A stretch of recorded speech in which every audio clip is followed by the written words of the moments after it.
Oui, le Real Madrid a gagné de 3-2 contre le FC Talave. Mais qu'on arrête l'hypocrisie, ce match est une honte footballistique. Une équipe de 3e division qui te marque 2 buts, qui te regarde dans les yeux. Qui ose croire qu'elle peut te faire tomber, mais ce n'est pas une surprise. C'est la conséquence directe d'un Real Madrid mal dirigé, mal géré et sans identité claire. Comment explique qu'Mbappé joue 93 minutes pendant que Vinicius Junior regarde le match depuis le banc? Dans quel monde c'est normal? Dans quelle logique footballistique? Dans quel Real Madrid ça existe? Vinicius, c'est un joueur qui apporte cette équipe, qui a répondu présent dans les grands matchs, qui a gagné le respect de l'Europe sur le terrain. Et tu le traites comme un figurant. Quand on demande au coach pourquoi Mbappé a joué tout le match, il répond « parce qu'il marque ». Mais ça, ce n'est pas une réponse d'entraîneur du Real Madrid. C'est une réponse de coach de quartier, pas d'Eon Club qui a 15 Ligues des Champions. Un grand entraîneur ne gère pas une équipe comme un tableau Excel. Il ne sacrifie pas un joueur pour en idolâtrer un autre, il ne construit pas un projet autour d'un seul nom, aujourd'hui. Ce convoi est dangereux, Xavi et Mbappé veulent écrire leur propre légende, passer le du Real Madrid. Un joueur aligné match après match, quoi qu'il arrive. Et j'espère que Mbappé ne pense pas à ce que je pense car personne savement en que c'est eux que mon sonnet.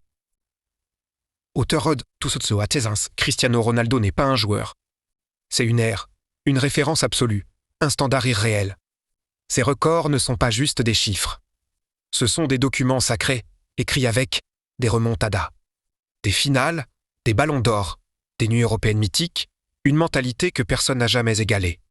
Imaginer être au même niveau que lui, c'est déjà un manque de respect. Croire pouvoir l'égaler uniquement avec des buts, c'est une illusion dangereuse. Cristiano n'a jamais été arrogant avant d'avoir tout prouvé.